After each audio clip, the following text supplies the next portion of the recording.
tells me, and a vacant trap inside. Can he use it? Maybe throw in the 5 for the cast. 2-1 or 2-5. Okay, I thought the 3 might be the one to beat. Gilo Yankee, we'll find out very shortly in the company of Errol Blythe. Yes, the runners are all in. This is the Betfred. Follow us on Twitter, standard. £500 to the winner. Here comes the hare. Gilo Yankee, marginal favourites for Carl Perry. And away they go, and racing up towards the first bend. Decent enough start from Gilo Yankee. Paces up with 5 Palatine Boss as they go round the turn. 6 is improving on the outside. Link Lucky Cookie is ahead down the far side. That gets slightly crowded off the second bend.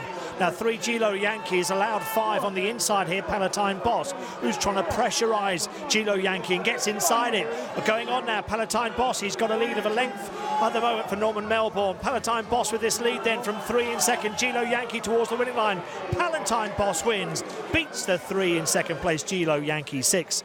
Link Lucky Cookie back in third. So win for trap 5, Palatine Boss for Norman Melbourne. That's now 6 wins from 18 starts for the son of confident ranking. And you have to say that he took it well, because he took his opportunity going into the third bend. He was one of the outsiders for the race at 6-1, but he's run a big race, outstripping the favourite, Gilo Yankee, into the third bend. And Gilo Yankee had plenty of open race form at Doncaster, winning form there. But Palatine Boss certainly looking good here. Now, when they came out of the boxes, Gilo Yankee away well with Palatine Boss, and you can see the 6 Link Lucky Cookie just gets slightly crowded at the second bend as it came in towards the rails. That forced Capricorn Owl to check in behind in 2, and Pyman's Boom up the back. When they went into the third bend, that was the inviting gap there for 5 to press on. Palatine Boss, and this greyhound went for it, took over, and led throughout Palatine Boss from that point onwards. So Palatine Boss winning by about a length. I'm joined by Dave Clark, who's coming over to have a look at the different angles here.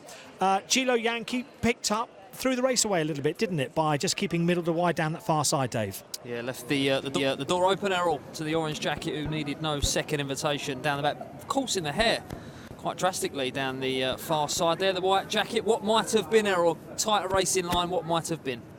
Indeed. Gents up there in the restaurant, your thoughts on the race? We've had a bit of a surprise here. Palatine Boss, it's one for the locals, but still a surprise. Yes, Sarah, I think the second biggest price on the board, Palatine Boss, and beats Gilo Yankee. I think Gilo Yankee really was the cause of his own downfall. He left the door open, didn't he, at the third bend? Well, I thought Capricorn Owl would be his problem, but it transpired to be Palatine Boss. But you're right. I mean, Gilo Yankee just drifted off. Did everything right at the boxes. Paced up, trapped out very well, put the pace to the race. But Norman Melbourne said before the race that he's always liked this dog. He's got so much speed. He said in terms of times, he can clock the fastest time in a solo, but he does tend to find the trouble spots. Maybe the 5-runner race of the vacant trap inside has just given Palatine Boss a chance to run. He's worried the 3 out of it, I think, straightening up. In terms of the sellers, they're sitting pretty. The bonus, unfortunately, has bitten the dust already. Enzo, you'll be pleased about that. Capricorn Owl never really got a chance to run himself after just missing the beat as 3 paced up. But a good win from Palatine Boss. Of course, Norman represented in our big final a little bit later on, and it started off well. Yeah, well done to Norman Melbourne. Palatine Boss takes full advantage of Gilo Yankee, leaving the door open at the third bend. But a good performance by trap 5. Lots of speed for this greyhound. And this son of confident ranking, I'm pretty sure, is the sire of a certain greyhound over in Ireland, isn't he, at the moment, that's running well in the Irish Derby. More about that a bit later on. Second, Gilo Yankee, but it's a win for trap 5. Let's go and join Julie Collier, who's over there with Winning Connections right now. Jules. Indeed, Norman Melbourne here on the podium with his greyhounds, and I just asked him, were you expecting that? And you said? Yes, definitely. And Mr. Hobbs, you were tipped this greyhound, I'm told. He was tipped, definitely. He didn't share that information. No, he's had it all on himself, hasn't he?